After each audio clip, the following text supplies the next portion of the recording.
আইসের আটক কেন্দ্রে 1 মাস বন্দী থাকার পর অবশেষে মুক্তি পেলেন বাংলাদেশি নারী মাসুমা খান।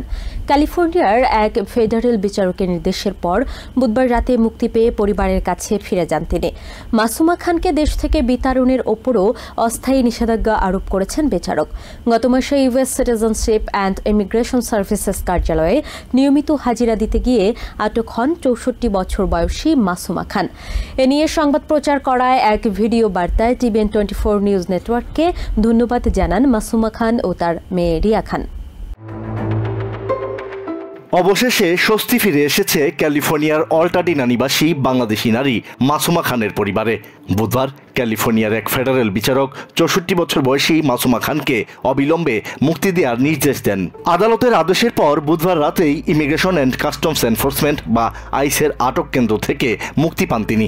আমি রিয়া খান, এটা আমার মা মাসুমা খান। কালকে আমার মা ক্যালিফোর্নিয়া সিটি ডিটেনশন সেন্টার থেকে 1 মাস পরে মুক্তি পাইল। কালকে দুপুরে আমাদের জাজের অর্ডার হয়ে গেছে। ইস্টার্ন ডিস্ট্রিক্ট অফ ক্যালিফোর্নিয়ার জাজ অর্ডার দিয়ে দিয়েছে যে আজকেই ইমিডিয়েটলি রিলিজ করে দাও। টিভিএন 24 নিউজ নেটওয়ার্ককে পাঠানো ভিডিও বার্তায় মাসুমা খান ও তার মেয়ে রিয়া খান তাদের পরিবারের অভিজ্ঞতাকে ভীতিকর এবং বিভ্রান্তিকর বলে বর্ণনা করেন। বলেন তাদেরকে এই 1 মাস কঠোর সংগ্রাম করতে হয়েছে। কালকে বছরের সবচেয়ে ব্রাইটেস্ট ফুল মুন ছিল। আমার আম্মু এটা দেখতে পছন্দ করে। 1 মাস ধরে কোনো এরকম মুন, স্টার আর আকাশ দেখতে পাইতো না, ফ্রেশ এয়ার পাইতো না। তো এই জিনিসটা সবচেয়ে বেস্ট ফিলিং ছিল। একই সঙ্গে মাসুমা খানের আইনজীবীদের আবেদনের পরিপ্রেক্ষিতে মাসুমা খানকে বিতরণের ওপর অস্থায়ী নিষেধাজ্ঞার আদেশও মঞ্জুর করেছেন ফেডারেল বিচারক, যার ফলে মামলা চলাকালীন ইমিগ্রেশন এজেন্টরা তাকে দেশ থেকে বিতরণ করতে পারবে না। টেম্পোরারি রিস্ট্রেনিং অর্ডার যেটা টিআরও, ওইটা কনভার্ট করে দিল প্রিলিমিনারি ইনজাংশনে।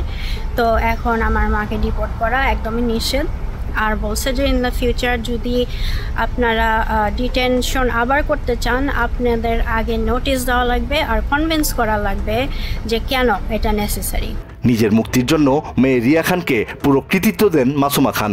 বলেন মেয়েকে নিয়ে তিনি গর্বিত। আমি চাই আমার মেয়ের মতো ঘরে ঘরে এরকম মেয়ে যেন জন্ম নেয়। আমি রিয়েলি খুবই গর্বিত। আমার মেয়ে বলে এটা পারছে, কারো পক্ষে সম্ভব ছিল কি না আমার জানা নেই। ইভেন ওখানে থেকে বলছে এই প্রথম একজনকে রিলিজ দেওয়া হলো। সবই সম্ভব হয়েছে আমার মেয়ের জন্য। 1997 সালে বাংলাদেশ থেকে আমেরিকায় আসেন মাসুমা খান। 28 বছর ধরে পরিবারের সঙ্গে ক্যালিফোর্নিয়ার লস অ্যাঞ্জেলেস কাউন্টির অল্টাডিনা এলাকায় বসবাস করছেন তিনি। মাসুমা খানের স্বামী ইশতিয়াক আহমেদ খান আমেরিকার নাগরিক। এক প্রতারকের খপ্পরে পড়ে মাসুমার নাগরিকত্বের আবেদন প্রক্রিয়া দীর্ঘসূত্রিতার মুখে পড়ে, যার ফলে গত 5 বছর ধরে নিয়মিতভাবে US citizenship and immigration services কার্যালয়ে হাজিরা দিয়ে আসছেন মাসুমা খান। গত 6 অক্টোবর রুটিন হাজিরা দিতে গিয়ে কোনো পূর্ব নোটিশ ছাড়াই তাকে আটক করে আইস, জানিয়ে প্রতিবেদন প্রচার করে TVN 24 news network. Thank you obviously TVN 24 এ। ধন্যবাদ টিভিএন 24। আমার আম্মুর ফেভারিট নিউজ নেটওয়ার্ক আমাকে বলছিল যে ওনাদের কন্ট্যাক্ট করো, তো 1 মাস আগে, তো ওইটাই আমি করলাম। সো থ্যাংক ইউ আপনাদের। মাসুমা খানের মুক্তির দাবিতে ক্যালিফোর্নিয়ার সাধারণ বাসিন্দারা সহ অনেক অধিকার কর্মী ও কমিউনিটি অ্যাডভোকেট সোচ্চার হন। তাকে আটক করা নিয়ে সামাজিক মাধ্যমে জোরালো প্রতিবাদ গড়ে তোলেন অনেকে। তাদের সবাইকে ধন্যবাদ জানিয়েছে মাসুমা খানের পরিবার। লস অ্যাঞ্জেলেসের বাংলাদেশি কমিউনিটিতে একদম সাপোর্ট পাই না, 1-2 জন বাদে। আর আমাদের কনসুলেট অফিসেও আমরা কোনো একদমই কল করলে ধরে না, অনেক মেসেজও রাখা হয়েছে। তো এটা বাদে ওইটাও বলবো যে বাকি সবাইকে থ্যাংক ইউ, টিভিএন 24 কে থ্যাংক ইউ, অবশ্যই অসংখ্য ধন্যবাদ। আসাদ রিয়েল, টিভিএন 24 নিউজ ডেস্ক।